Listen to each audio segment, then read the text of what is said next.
ಬಿಡದಿ ರೈತರ ಹೋರಾಟಕ್ಕೆ BJP entry ಕೊಟ್ಟಿದ್ದು ನಾಳೆ ಬೆಂಗಳೂರಿನಲ್ಲಿ ಬೃಹತ್ ಪ್ರತಿಭಟನೆಗೆ ಮುಂದಾಗಿದೆ.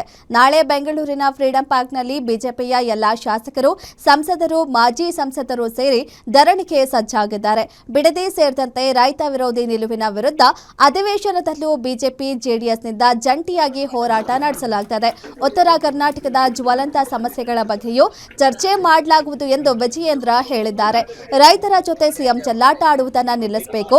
ಬಿಡದಿ ಟೌನ್ಶಿಪ್ ಬಗ್ಗೆ ಹೋರಾಟ ಮಾಡುತ್ತಿರುವ ರೈತರು ಹಾಗೂ ಸಂಘಟನೆಯ ಮೇಲೆ ದಾಖಲು ಮಾಡಿರುವ ಪ್ರಕರಣಗಳನ್ನು ತಕ್ಷಣ ಹಿಂಪಡೆಯಬೇಕು ಎಂದು ಆಗ್ರಹಿಸಿದ್ದಾರೆ.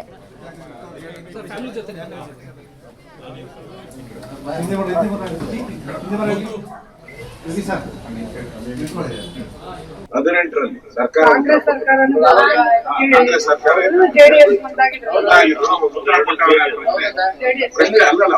ಪ್ರಶ್ನೆ ಉತ್ತರ ಕೊಟ್ಟವರು ಅಸೆಂಬ್ಲಿಯಲ್ಲಿ ಉತ್ತರ ಕೊಟ್ಟಿರೋದು ಇಲ್ಲಿ ಭೂ ಸ್ವಾಧೀನ ಪಡಿಸಿಕೊಳ್ಳದೇ ಇರುವುದರಿಂದ ಅನ್ವಯಿಸುವುದಿಲ್ಲ. ಅಂದ್ರೆ ಬಿಡದಿ ಟೌನ್ಶಿಪ್ ನ ನಿರ್ಮಾಣ ವಶಪಡಿಸುವ ಜಮೀನನ್ನು ವಾಪಸ್ ರೈತರಿಗೆ ಬಿಟ್ಟು ಕೊಡುವ ಪ್ರಸ್ತಾವನೆ ಇದೆ ಅಂತ ಕೇಳಿದಿರಿ. ಏನೋ ಇದನ್ನ ಅಕ್ವೈರ್ ಮಾಡ್ತೀರಾ ಅಂತ ಕೇಳಿದಿರಿ. ಅದಕ್ಕೆ ಅವ್ರು ಏನ್ ಹೇಳಿದಾರೆ, ಭೂ ಸ್ವಾಧೀನ ಮಾಡ್ಕೊಂಡೇ ಇಲ್ಲ ಅಂತ ಉತ್ತರ ಕೊಟ್ಟವ್ರು ಇಲ್ಲಿ ನಮ್ಮ ಹತ್ರ. ಅಸೆಂಬ್ಲಿಯಲ್ಲಿ ಕೊಟ್ಟ ಮೇಲೆ ಮುಗಿತಲ್ಲ, ಅದೇ ಗವರ್ಮೆಂಟ್ ಅಲ್ಲಿ.